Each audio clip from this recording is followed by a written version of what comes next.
fortunate to be here again. It means going into the final, the 5th year eligibility. So, happy to be here, just here with my teammates. And, it's a great facility here. First time here at the Star, so I'm excited. The goal is to get to the bigger version of this in December. What's the summer been like for you?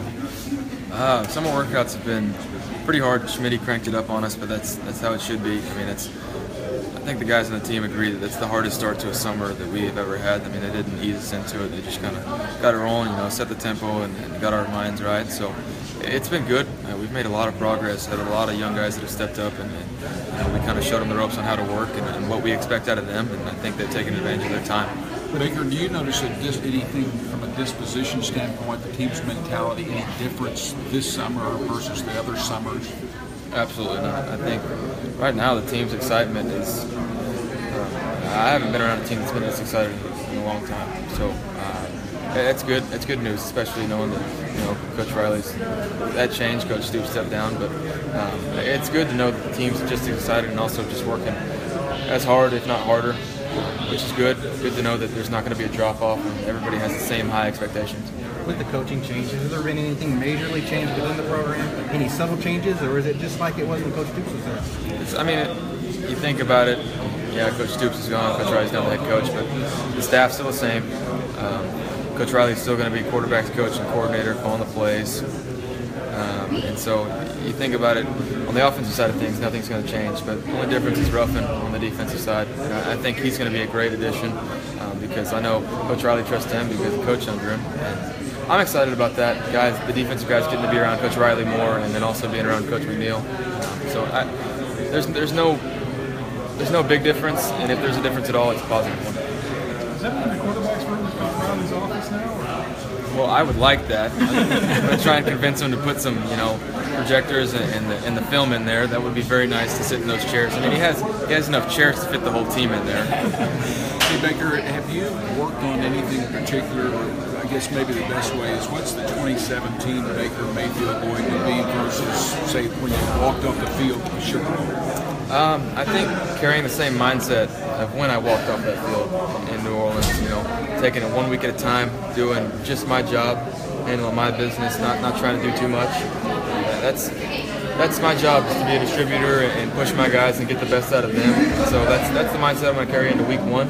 So for me, that's learning more about our guys, adjusting to how they play, so I can get the best out of them. But it's also learning more about just the game of football in general, watching more tape, being able to adjust on the fly, and like I said, putting our guys in the best situation possible. You talked about not trying to do too much. Mm-hmm. What's that process been like for you to get to that comfort level to trust other guys and not like to try to press too much? Well, the problem with it is once you go through it, you think you've got it all figured out, so you kind of forget the little stuff and the basics. And so it's the fact that actually being there and having done it before is the hardest part. So you sometimes forget about it, so you got to go back to that. And so it's about trusting yourself first and just knowing that you got to do your job. And my job is delivering the ball to them. And so they're at Oklahoma for a reason, so I got to trust them anyway. So they're there for a reason, and I just got to get the ball in their hands. Your first thoughts on Jeff Bedeck? Great player. I think compare him to a Geno Lewis edition in the locker room. He's a guy that's a veteran. He's been through it, a lot of stuff before. He's grad transfer, so he has experience. He's able to kind of relate with the guys, younger guys. He's been there before, but also he's able to step in and be a leader right away just because of his age and having gone through a lot of things before. But as a player, I think he's very talented. I think he's got ability to track the deep ball. He makes plays when the ball's in the air. He's not a big guy, but Dede wasn't either. So I think he has the natural ability to make plays on deep balls. Baker, I asked Lincoln about the running backs, and he said last year everyone wondered who was going to replace Sterling Shepard. Yeah. You found someone. Now the question is who's going to replace Samaje Joe? You could run the ball behind that offensive line. So we have so many talented guys. People always wonder who's going to step up, especially losing Joe and Samaje. And they're very talented, obviously, but we have a great offensive line. But like I said, the playmakers we have are at Oklahoma for a reason. I think Rodney's going to have a great year. Great to see him healthy. Duel's going to continue to step up, and then our younger guys are just going to keep getting better and better. Trey Sermon and Kennedy Brooks, and then we also have Marcellus Sutton, who's a great addition to the team, JUCO guy. And so we really have a stable of backs that I think is the most depth we've had in a long time, which is exciting. So we keep guys fresh and rotate them in and out. So I'm excited to see how camp goes, put the pads on them, and see how they handle it. You talked about that offensive line. How much more comfortable does that allow you to be in the pocket with 8 guys that you can trust? Yeah, no, it's huge for me. And talk about trusting them to do their job and just handle my stuff. That gives me the ability to really do that. Is knowing that they know what's going on. They watch film. They push each other to be the best. I mean, it's fun watching an offensive line group together, and they kind of have that herd mentality where they all work together. So they're handling their stuff to where I don't even have to question them, worry about it. I mean, they've got a bunch of leaders down there, but it makes my job easy, so I can sit back there and I don't have to worry about if they're going to make a mistake here or there. They're going to handle their stuff. And we kind of all have the same mindset. Baker and a lot of guys have said like this was one of the better summers in a long time in terms of showing up for workouts, not missing classes, things like that. How do you see this team kind of regrouping, especially since after your accountability has been a huge thing we've been pushing. If you're not going to do it right off the field, then who's to say why can we trust you on the field? So it's been a huge thing for us. It's pushing each other, and so the leaders had to set the tone, and we got together and we set some standards, and so there's been punishment that we've had to deal out for guys that have made mistakes, but for the most part it's nothing habitually, and it's been corrected, and people know what's expected. So it's been great. People are holding each other accountable. They know what's expected, and really we're getting the best out of everybody. So that's why people say it's the best summer, because I don't think there's anything being left behind. How have you player court or anything that decided punishment, for violations? Yeah, I mean, we kind of got together, the older guys, a few of the captains. I mean, it's just, we got together and just really, we talked it out, really kind of helped like a little court session, talked about what should happen here. I mean, there was arguments about what the punishment should be dealt, how many chances somebody should get, or because there's mistakes that happen every once in a while, but it's been good to know that everybody agreed with one final thing, and we've been able to continue that. How have you changed personally since what happened in February? I mean, really, I've just handled myself better. I mean, I'm still having fun. I'm still being Baker and enjoying every second of this, and just doing the right things. But I've changed. The community service has been a great thing for me. I think it's just not just the fact that I was told to do 35 hours. I think I've truly been able to make a difference, and it's made a difference in me just knowing that I can go out and help, and I get true joy out of that and being able to help people. And so I've had a lot of fun with it, and I've enjoyed every second of that. So that's something that I'll continue to do. What have you done? Done Meals on Wheels, gone to some Veterans Day stuff. I've done a lot of the Meals on Wheels. I've done some camps with Special Olympics. Done Cavet kids. I mean, kind of done it all. Did police camp where they, taught kids how to ride bikes and teach them how to follow the rules. And so, it kind of every part of the spectrum. So it's been good.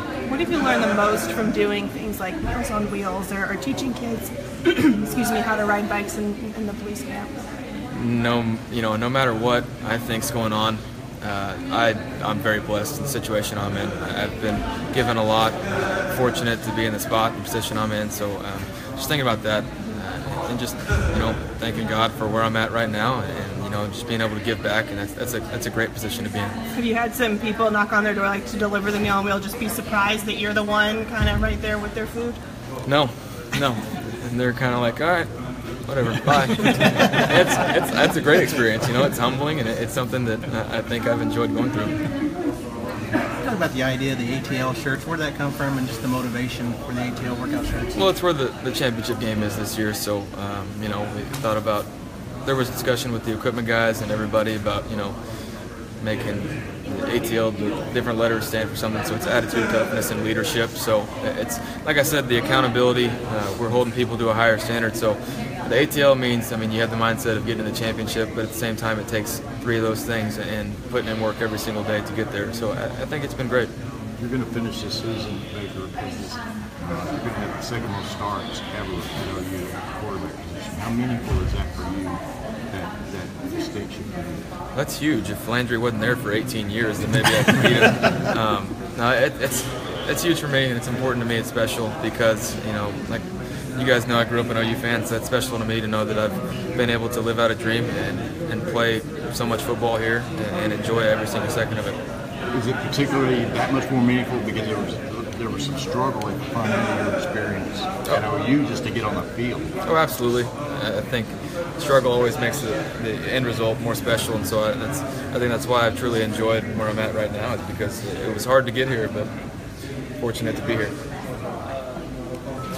Lincoln, back to the question about difference from the time you walked off the Sugar Bowl game to what you're going to be now. In terms of physically and what you've done with your game, can you address that part of it? Yeah. I think you'd have to ask the receivers more specifically. They've gotten mad at me. I've gotten my arms a lot stronger. They're complaining that I'm throwing it too hard, so but just tell them to shut up, deal with it. But no, I think I've gotten stronger in that aspect. You know, just trying to stay healthy, put weight on so I can take hits and just stay on the field and enjoy playing with my teammates. You know, like I said, adjusting to those guys and learning how they play is really that adjusts my game. So knowing how a receiver is going to catch the ball, what he's best at, will adjust how I need to throw the ball. So for me, learning about them will adjust my style on the field. And your weight, did it change any, or is it lean muscle? I'm leaned up a little bit. I mean, I'm about the same weight, but it's a lot better weight, and so I'm carrying it well. I'm running well. I'm staying up with those athletes that are running faster in workouts. I'm just trying to keep up. So it's been good. It's been a good summer for me.